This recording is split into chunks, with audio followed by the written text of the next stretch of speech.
Welcome back to the special edition of Up to Speed. I'm Clutch, and we're doing StarCraft, the story so far. It's been a lot of fun. Now we're winding down to the events happening just before Heart of the Swarm is released. What is at stake for these different races? We're going to get into that, but first, some questions from chat. Lauren, what are some questions we have? All right, so I hope I don't murder this word. Okay. Chat wants to know if you can go into a little bit of Ulrazaj. Ulrazaj. Ulrazaj, yeah, Protoss. Why can't they just call him, like, Jason? Like, yeah. man. Yeah, really cool. I mean, if you see this huge dark archon pop through a door, he's about ready to kill you, and he goes, "Behold the power of Jason."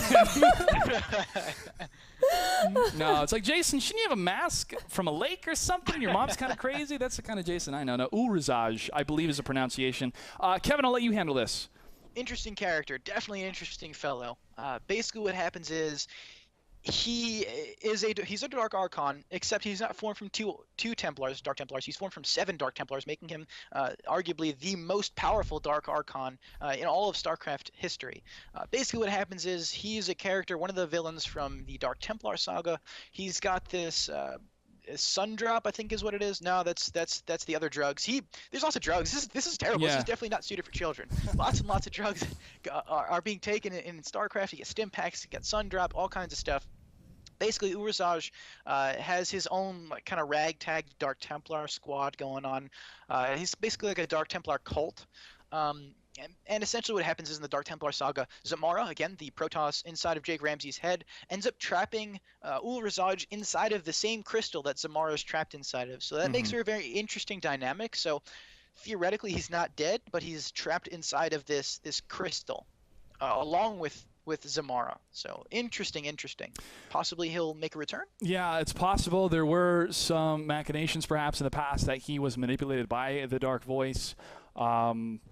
Perhaps. I think it was fueled, the character himself back in the day was fueled for his hatred against the Protoss from Ire, from separating themselves from the Dark Templar by kicking them out. He wanted to get vengeance, and that's where his first motivations come from. We may see more of him. He is a very prominent character in the Dark Templar saga. We will hopefully find out more. I don't think he was killed off 6-in, but we might have to verify that. Another question, Lauren? Yes, I'm going to read this one off of chat. Okay. Could you ask Clutch what was the backstory that was going to be involved in the game StarCraft Ghost? Since the game never came out, I wonder if the story was an original story or was it based off of material already? Well, the backstory of Nova is that she was from a wealthy family as well, and she was, I don't want to say prissy, but she was a bit of a rich girl. She's a little bit spoiled, but she also saw the political manifestations that were happening with her family involved, and she had a psionic episode where she tore down an entire building with her mind, and then she went off to join the Ghost Academy. From there, after the Academy is where the story takes place. She's working with the Terran group, and I don't know any more, 6-in, about the story itself other than the game was canceled. Was there the actual plot written out and discussed on the internet? Sort of, kinda. Okay. Tosh was actually one of the main players in StarCraft Ghost. I'm sure there's more information, although they kind of sort of kept things a little bit to themselves. It was actually really cool. They had it on display for testing at BlizzCon 2005, and I can say that I'm one of the 4,000 or 8,000 people that got to play it, which is so awesome. Such a great game, and I wish that they would have just ended up releasing it anyway. But alas, it's indefinitely postponed. Yeah. But as far as story goes, yes, it was all about you. Of course, it was like a stealth RPG, and you were Nova. All I know is Tosh played a role in that, as well as the rest of the Spectres and the Ghost program, etc. Yeah, but in terms of entire story arc that ties in with the rest of the lore, I can't think of anything really. So they actually ended up rolling some of the stuff from Ghost right into Wings of Liberty. Yeah, and then they also did it in a novel form to talk about more of who Nova was and to tie it into her place in Wings of Liberty, which was really neat to do. Yeah, man. Hopefully, StarCraft Ghost and Diablo 3 PvP will be released one day. Someday. Please don't talk about Diablo 3 PvP. That's like a spear to my heart. Oh, that's so brutal. All right, next question, Lauren. All right, I have a bunch of questions, and I know I can't get to all of them. Okay. So, guys, I'm sorry that I can't answer all of your questions. Thank you for submitting. But I'll end it with: do you think that the Tal'Darim Of course. Tal'Darim. Do you think that it's going to be more important later in the lore, or is it going to minimize? I'm going to pocket that question because we're going to talk about that when we go into the Protoss. Okay. That's a really good question to have, and we're going to answer that. So stay tuned. A couple minutes, we're going to talk about the Protoss here. But Sixen, let's move into what's at stake for the Terran, okay? The Manx Dominion corruption is hurt. They are hurting. They had the Zerg wiping out a lot of different establishments and frontal assaults, and also from the inside, the political schemes of Arcturus took a blow with that broadcast. But there are two more governments that exist outside of the Terran Dominion, and that is the Emotions and the Kelmorian Combine. Now, the Kelmorian Combine was at war with the Terran Confederacy before StarCraft 1 happened. That's why Jim joins the military. That's what Heaven's Devils is about for the most part. So that war is stopped. They call it the Guild Wars, and that war's been over for a while, and it's when the Zerg come in that they're like, uh-oh, we got to fight the Zerg. So there hasn't been any really exchange. They're just two separate entities that exist, and they're both, the Kelmorians are more of kind of like a mining type of government, and the Emotions are like a really high-class, high-technology type government. So they still exist. Earth is still a viable option to have on this giant strategy board that is the StarCraft universe. They know what's going on. And even though their first expeditionary force got completely wiped out, they could have plans to return, possibly. And finally, right. Oh, go ahead, Sixen. Before you move on, I do want to add, because you just said something that's very important. It was only their first expeditionary force.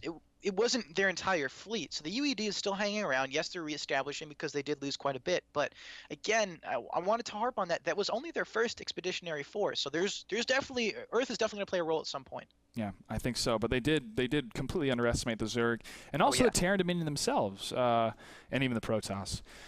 Okay, well, two more things. If Jim wins this war against Arcturus Mengsk, what happens to the Terran government? Somebody has to lead this giant sector full of Terrans, especially when a war is going on. Who could lead them? As cool as Jim is, he's not that kind of leader. Can it be Valerian Mengsk? Can it be somebody else? Is it going to be chaos? Is it going to be a democracy? Is it going to be a democratic republic? Will it be a communist type style? I don't know what's going to happen, but that's a big question. What happens when Jim Raynor wins? Honestly, I think seeing Valerian step in would make a lot of sense because, like we were talking about, he is his father's son, but at the same time, he's also standing for what his father did not. So very interesting things. Again, he's always trying to do the right thing. So I think seeing Valerian step in would probably make a lot of sense. I feel the same way as well, and I feel Jim Raynor is starting to trust him in a sense that this person could be the next leader, the leader that people deserve. And they have. Right. You know what I think? What do you think, Lauren? I think he's going to turn into a Asajj, which spelled backwards is Judas. Oh. No! If everyone's name spelled backwards means traitor. That's funny. I wonder what Valerian is backwards. I don't know. I can't even do that. But I feel that Valerian Mengsk really proved himself in Flashpoint, or he has the greatest poker face in the world, probably even better than Kerrigan. But we shall see. We shall see. Zerg, they are leaderless at this moment. The Queen of Blades is no more, pretty much. The Zelnaga artifact wiped out their leader. But just as the Overmind, or an oversight that she saw with the Overmind, is he did not have a backup for a leader, Kerrigan did with different pockets of leadership. I mean, you had the Cerebrits before, but now she's going to have some issues with the Broodmothers that are taking control of the Zerg themselves. The Zerg, whenever they don't have a leader, are not controlled or manipulated. Therefore, they become feral beasts. They want to destroy all things. And if they're off creep, they'll just kill anything around them and eat it. If it's a fellow ally for the Zerg, they'll wait till it's shot up and dead, then they'll start eating it. So that's how the Zerg act without having a leader, and it's really, really chaotic. Is there any way to cure the corruption? Lauren, you did bring this up in a really good question. This kind of begs the question, is the corruption because of the Dark Voice? Did he actually change some sort of protein or some sort of genome or some sort of DNA pattern within the Zerg virus itself so that he was able to put those parameters on the Overmind and control it? Or is this just how the Zerg is? I think Brian Kendrigan said the Zerg only care about the Zerg and that's it. They're not, I mean, their MO is to consume, but go ahead. The Overmind. That was the Overmind's thought process.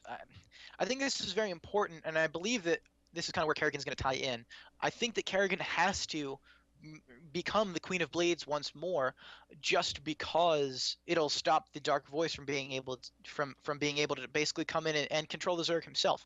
So I want to say that is how Kerrigan kind of plays her hand. Instead of allowing the Zerg to just become feral again and then become recontrolled by somebody, say the Dark Voice, this may be where Kerrigan is able to kind of take the reign of things and literally take reign of the Zerg. This reminds me of the Warcraft universe in World of Warcraft after you defeat Arthas, that another person steps in and says somebody has to take up the helm. Somebody has to be the Lich King, otherwise the Scourge will run rampant and destroy everything. So you have to have a leader that can control them and stop them. I wonder if this same theme will be repeated in StarCraft. I kind of hope not, because I mean, we don't know yet, but we know that the Zerg act erratic and feral when they don't have a leader, and when they do, they are cold, calculating, and are able to secure many victories. I don't see Kerrigan as a sacrificial character. Like, I have to lead the Zerg or else they're going to run rampant. Why not just wipe them out? But go ahead. Actually, that's a really good point. Why not just wipe them out? Maybe they can't. I'm not sure. That's a very good question there, Clutch. I just get enough fire bats. Get enough fire bats so we can wipe them out. You know, Kerrigan being part of this prophecy, it's very important that something becomes of the Zerg rather than just leaving them to be. I feel like that's very important. And a lot of people were really upset, thinking, "Oh, the Zerg are just misunderstood." That's in a way that wasn't effectively communicated, and even Blizzard admitted to this. Like, listen, they made some mistakes in how they conveyed the story, and that's why they had the whole Q&A session with Brian Kendrigan. I implore you to check it out to get some really detailed answers from Blizzard themselves. They answer a lot of good questions on what people think are plot holes and how Blizzard explains it's not really a plot hole. That's explained why. And there's only so much you can fit into an 8 to 12 hour experience, but all the same, there's a good, better, best way to tell a story here, and the best way wasn't always executed. But are there more Xel'Naga contingency plans? I mean, these relics are found all over the world, man, and they have to go to different worlds to find them. These Xel'Naga towers are popping up in places which are used in the multiplayer. Talking about that a little bit more, Xel'Naga temples are popping up in places that they did not exist in previously. And then in addition, you know, within the 4-year span between Brood War and Wings of Liberty, all of a sudden these new Xel'Naga buildings called Xel'Naga Watchtowers are starting to pop up. Yes, they're being used in multiplayer matches, but they're still part of the lore. So all of a sudden we have these weird, you know, new Xel'Naga buildings that didn't previously exist. So somebody from the Xel'Naga still has to be out there. And I almost think that this is kind of where Samir Duran fits in. Again, maybe he is the Dark Voice, maybe he's not. And I forgot to mention that before. The Dark Voice is in the future alternative universe. Perhaps he actually is Samir Duran in the future. We've seen him in the form of Samir Duran. We've seen him in the form of Dr. Narud. Maybe he is the Dark Voice, just assimilating different characters in the StarCraft universe. There's only one way to find out, and that's on Blizzard's time. So all I can do is 7-8 years down the road. Yeah, I'm just kidding. I realize they'll probably be 30 years old when Legacy of the Void comes out. Me too. Oh, man. It's worth it. It's worth it. Okay. Let's talk about the Protoss and answer this question that somebody brought up about the Tal'Darim. The Tal'Darim were a splintered off group going back to, you know, the different tribes of the Protoss. They were fanatics. They wanted to, they didn't worship, but they used the Terrazine gas for their own ends. And this, what I believe, is going to be the campaign for Legacy of the Void. And I know we're jumping the gun a little bit because there's still so much to happen in Heart of the Swarm. But the Protoss are still a scattered race. And they still cling on to these ancient traditions that are not helping them today. And they need to get rid of those and combine under one flag if they're going to stand against the tide that is coming to destroy the universe. So in the single-player campaign, I can imagine Zeratul or any hero, Artanis, going to the different tribes and telling them, listen, we are all Protoss. The Xel'Naga are coming, or whatever is coming. We have to stand together if we're going to stop it, or we're not going to survive.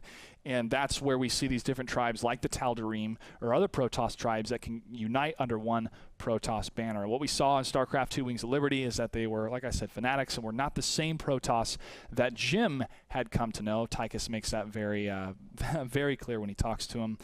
You know, to get over these racial issues, also there is a very intriguing position that the Protoss are in now, because they have to unlock more technology to stand against the tide of the Zerg. And one of that pieces of technology is the Colossus. And there is this scare among some of the Protoss that after the war is won, or could be won against the Zerg or any kind of skirmish or whatever, that the Colossus could be turned against the Dark Templar, because some fanatics will feel that they are a curse, that they should not be associating themselves with the Templar whatsoever. They will hang on to those ancient traditions and want to eradicate them, using that technology unearthed in order to stop the Zerg, turning it on the Dark Templar. I feel that that could be a very, very enthralling story for the Legacy of the Void expansion. But of course, Kevin, you know, I'm just theory crafting here. What are your thoughts? Oh, sure. I'm in a little bit of a disagreement there. If we look at Artanis, and actually, I wanted to take a couple steps back. You mentioned how the Protoss are going to need to unite for the potential second coming of the Xel'Naga. Very interesting. Kerrigan mentioned something along those lines in Wings of Liberty. Basically, just that, you know, you're going to be dreading their second coming, or something along those lines is the exact quote. But yes. Going back to Artanis, Tassadar made him Executor, which was previously the highest rank of the Protoss. Again, Tassadar did this, you know, in his dying breath as he was killing himself for the greater good, basically killing the Overmind. So he makes Artanis the Executor, and then we find out that Artanis has actually been promoted to this new rank called Hierarch. And it's my personal belief that Artanis' job is to do exactly what you said, to unite the tribes, bring everybody back under one flag.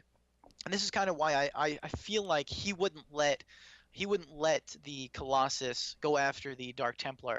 Artanis he fought alongside Phoenix. He's fought and actually worked a lot with Zeratul. So at the same time, you know, he also knew Tassadar. So I feel like he was, and it's very important to point out that he is the youngest. Was the youngest Executor, also the youngest Hierarch, so he's still a young guy. He's like 260 years old or something like that, but young in terms of Protoss ages. Very important to point that out. He still kind of looks up to Zeratul, so I feel like being taught by Zeratul and Phoenix and Tassadar, he's going to unite everybody and ensure that doesn't happen. Yeah. Well, I feel that Heart of the Storm, of course, is a story of Sarah and the Zerg, and maybe some things will be tied up. Some storylines will be tied up within the expansion, but the rest is going to be the Protoss. And that's, so many people are like, well, there's barely any Protoss in Wings of Liberty. And, you know, well, I don't know how much it's going to be in Heart of the Swarm, but it's definitely going to be the Protoss campaign for Legacy of the Void.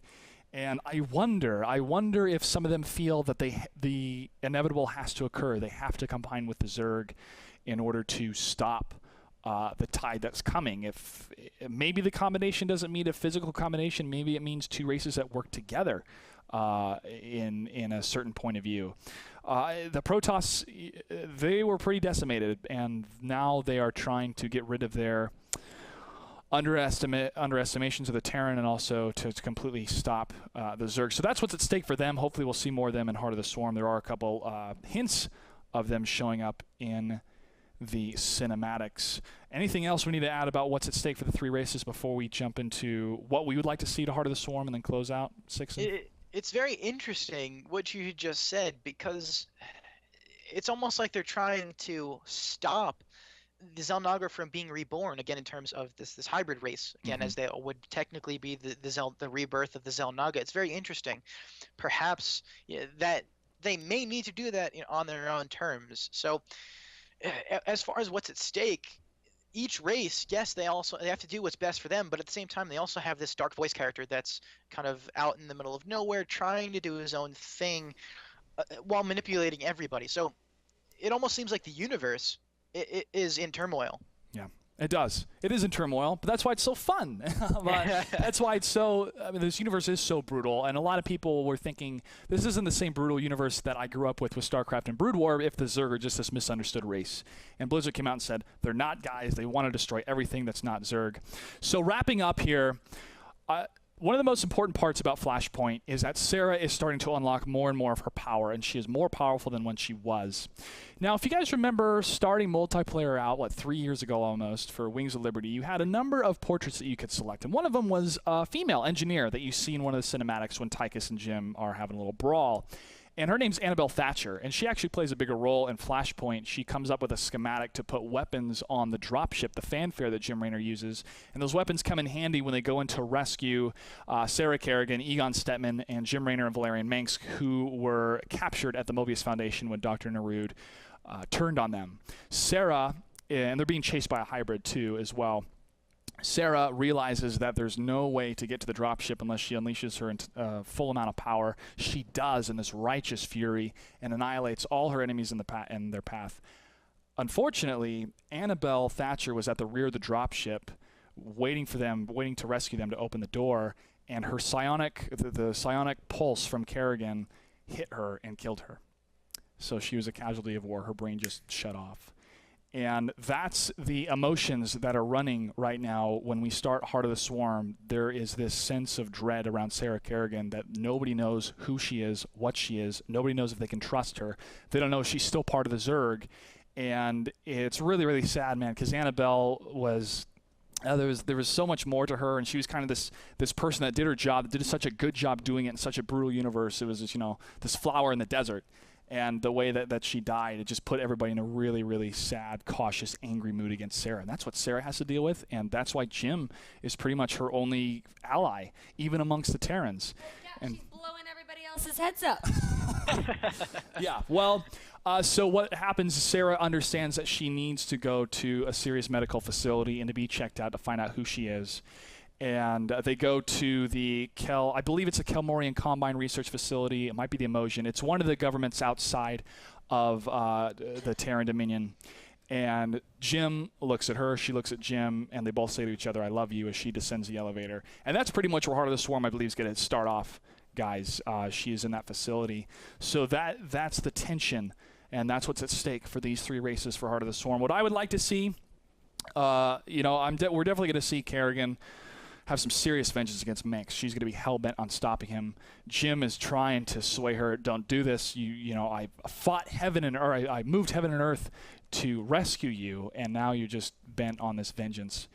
And I think it's going to be a sad downward spiral for Sarah. And in the end, I feel that Jim Raynor will be the man that kills Sarah Kerrigan in the end. I think he will still uphold that promise that she feels that she had to do what she had to do, but she loses it. I don't think he can do it. No? I don't know. That's going to be really hard. That's going to be really hard if he can pull that trigger. It'd be interesting. That would definitely be interesting, because at that point he would be going against Zeratul. Yeah. He would end up... Yeah, you're right, Kevin. He would make the prophecy come to pass.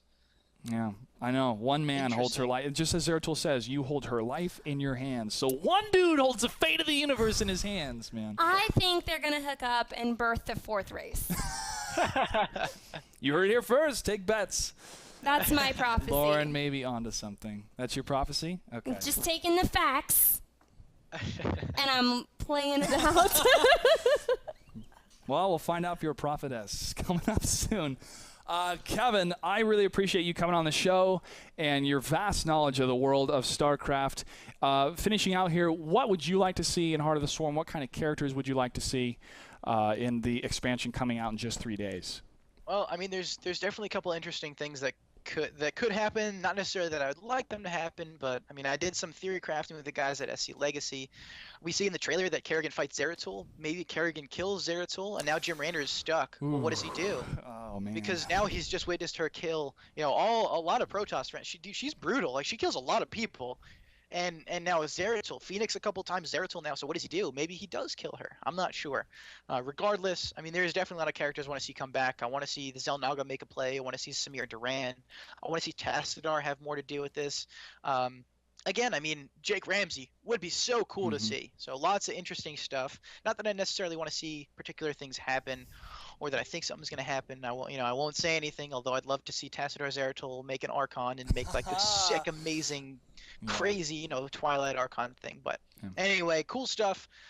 Just characters that I would love to see make a return. It's funny, man. I think of Jim Raynor, and I think of him as Han Solo, and I think of Jake Ramsey, and I think of him as Indiana Jones. So if they did a StarCraft 2 movie, they'd have to hire Han Solo. They'd have to cast him in some part or another. He may be a little bit too old, but for one of those parts. Ford, yes. He's got to be in it. All right. Well, since we've wound things down here, I want to remind everybody that Heart of the Swarm comes out this Tuesday. Myself, Sixon, and Lauren Elise are going to be there at the launch party. So looking forward to it. A big shout out to everybody across the world to be going to their individual parties. Now's the time where we do shout outs. Again, Kevin Carlino, a.k.a. Sixon, thanks for coming out. The floor is yours for any kind of shout outs that you have, sir. I just wanted to say thank you guys for having me on. This was a blast. I love talking about lore, especially for Blizzard's games, Diablo, StarCraft, all great stuff. I really enjoyed myself here. You guys can follow me on Twitter at Sixin. I'm also doing a little bit of Blizzard All-Stars videos, so definitely check those out if you get a chance. Otherwise, shout out to SC Legacy. Like I said, I do a lot of theory crafting with those guys over there. It's lots of fun. All right. Thank you, Sixin. Lauren Elise, thanks for moderating chat for us and picking out some really great questions. Were you able to learn anything in our lore expedition? How to pronounce the words. Oh, my goodness. No, I actually learned a lot. You know, when you asked me to do this, I was really excited because when I started playing StarCraft like 6 months ago, I wanted to play it through the campaign, but everybody was talking about laddering, so I felt like I had to just jump on that bandwagon and just start trying to ladder. So I missed the lore. So I didn't play through the campaign, so I didn't know all this history. So I mean, sitting here and listening to you go from the top all the way until what's coming out on Monday makes me understand a lot more about what's going on, and I'm definitely going to play through the campaign in HOTS. Good. For sure. Good. I'm not going to ladder in HOTS. That's going to, like, just murder me. Finish the campaign So first. I'll do the campaign. All right. Well, thanks for joining me on here, Lauren, and Yeah. thanks for everybody for their questions via chat. You can follow me on Twitter at Clutch08. I'm a huge fan of the lore. I love to tell stories, and I love when stories are told in such an intricate and even vast way, and to me that is the lore of StarCraft. I love it. I really look forward to sitting down with some of the writers of the StarCraft team to talk about how they come up with characters and how they tie in to the overarching story of redemption and hope found in a universe that is so brutal across 3 races or more. This has been Up to Speed Special Edition of StarCraft, the story so far. Thanks for watching.